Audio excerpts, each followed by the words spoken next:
어, 유언 대응 신탁의 수익권에 대한 대법원 판례를 소개해 드리겠습니다.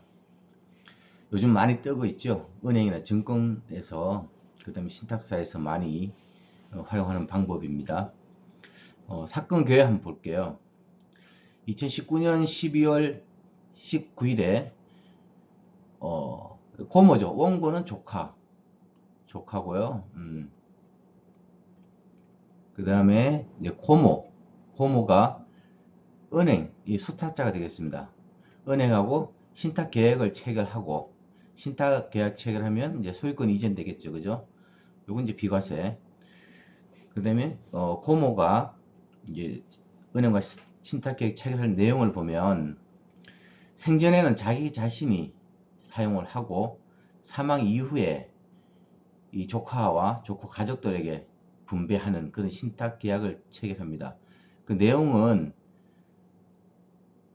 조카와 조카 가족들이 사후 1수익권자를 해가지고 아파트 매각하고 난 다음에 그 처분 대금에 대한 수익권을 취득하는 내용이 되겠습니다.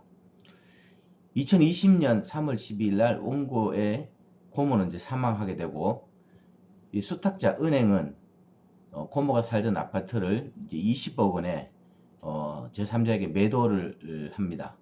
그리고 소유권 이전 등기를 하죠. 매수인으로. 여기에 대해서 강남구청에서 이 조카에게 지방세법 7조 7항에 따라서 아파트를 상속했다라고 해서 취득세 4,700만 원을 이제 부과 처분하게 됩니다. 여기에 대해서 이제 소송이 진행되고요. 지방세법 7조에 보면 이 취득세에 대한 내용입니다. 보통 상속을 하게 되면 상속으로 취득하는 부동산에 대해서는 3.5%의 취득세를 부과를 하게 됩니다. 그리고 신탁재산의 위탁자 지위 이전에 대해서 위탁자가 이 신탁재산을 취득한 것으로 봐서 위탁자에 대해서는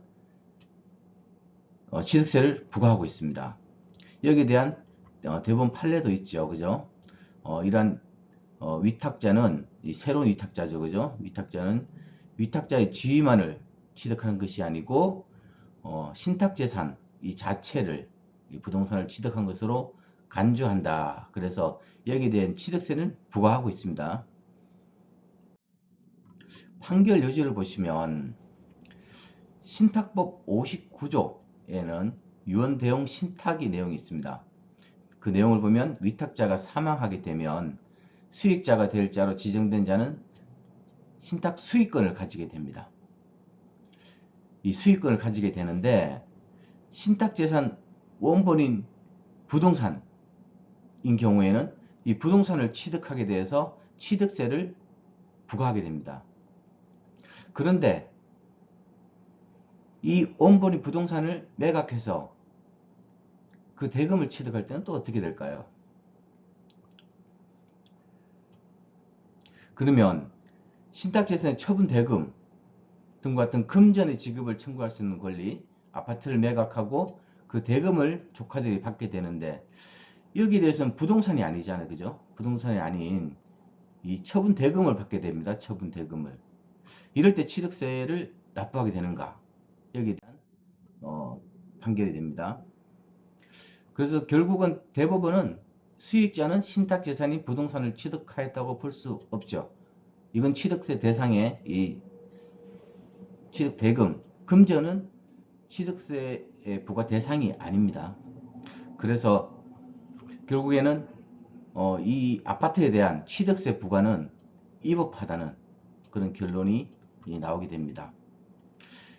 요건 지금 아파트 처분에 대한 대금에 대한 취득세를 부과할 수 없는 그런 문제점이 있어서 앞으로 이 부분에 대한 법 개정이 좀 필요하지 않나 라는 생각이 듭니다. 오늘은 유언 대용 신탁에 대해서 알아봤습니다.